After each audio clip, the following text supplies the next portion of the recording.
L'insuffisance rénale chronique est reconnue aujourd'hui comme un énorme fléau majeur qui touche tous les pays. Et donc il touche notamment les pays dits nouvellement industrialisés, la France et également la Réunion. Alors il y a des spécificités à l'île de la Réunion, c'est des populations qui sont un peu plus vulnérables pour différentes raisons, avec des maladies rénales qui sont très prévalentes. Quelles sont ces raisons justement ? Alors dans ces raisons, il y a les problèmes d'hypertension artérielle, les problèmes de diabète, les problèmes de surpoids, et peut-être aussi des facteurs génétiques de susceptibilité à ces maladies rénales qu'on n'a pas forcément complètement encore élucidé. Alors la situation de pénurie d'organes, elle est elle aussi globale et mondiale. Je crois qu'il y a un seul pays qui est à l'équilibre, c'est la Norvège. Et donc cette situation de pénurie existe en France. Il y a 10 000 personnes qui sont sur la liste d'attente. Il n'y a que 3 500 transplantations rénales par an et à peu près 85 000 patients insuffisants rénaux terminaux pour lesquels en fait des traitements de suppléance par technique de dialyse ou transplantation sont effectués. Donc il y a un grand besoin d'augmenter le pool de donneurs possibles, dont dans les donneurs il y a les donneurs décédés et les donneurs vivants. Et c'est sur ces deux pans-là qu'il faut qu'on travaille pour améliorer l'accès à la greffe des patients, et notamment des patients réunionnais. Il y a actuellement 2000 patients à l'île de la Réunion qui sont traités par dialyse ou transplantation. 3/4 des patients sont traités par hémodialyse. Et en gros, ce sont des chiffres qui progressent chaque année. Les maladies rénales progressent, elles progressent de 7% par an.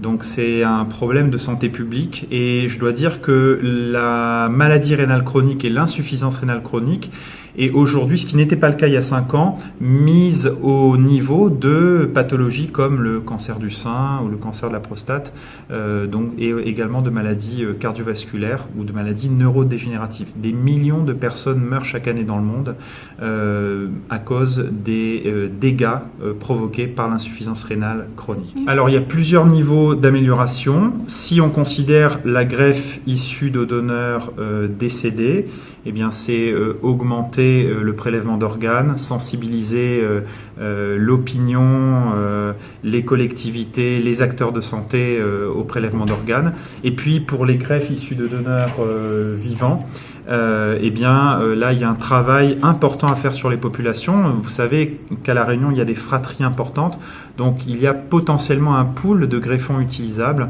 Il suffit de bien informer et bien choisir les candidats en termes de donneurs mais aussi de receveurs. Donc c'est de l'information, de la collaboration, de la coopération et également comme ces journées-là sont un peu le thème, c'est des échanges d'informations entre professionnels de santé pour permettre d'avancer ensemble et d'optimiser un peu le système. Le système peut être optimisé à La Réunion, c'est évident.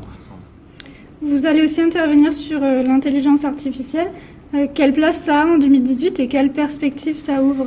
Alors la place, on a souvent tendance quand on parle d'intelligence artificielle ou de technologie un peu rupturante à un petit peu surévaluer ses bénéfices à court terme et sous-évaluer ses bénéfices à long terme. Donc en gros concrètement, ce que nous développons en recherche, ce sont des outils où la machine est une aide au diagnostic de l'humain. En gros, le médecin qui a un patient en face de lui pourra s'aider de l'expérience de la machine et de certains algorithmes mathématiques justement pour mieux sélectionner le type de patient chez lesquels une greffe pourrait être indiquée ou non. Est-ce qu'elle sera utile ou est-ce qu'elle sera futile et quel risque on fait prendre aux patients. Donc il y a cet aspect d'allocation de greffons, il y a cet aspect de décision de transplantation et puis une fois qu'un patient est transplanté, la machine peut aussi aider pour redresser certains diagnostics, optimiser le diagnostic de rejet et aboutir à une médecine plus personnalisée. Donc c'est pas de la science-fiction, on est déjà en train d'utiliser dans la pratique clinique courante à l'hôpital Necker ce type d'approche et avec, je crois, un bénéfice pour les patients qui est important.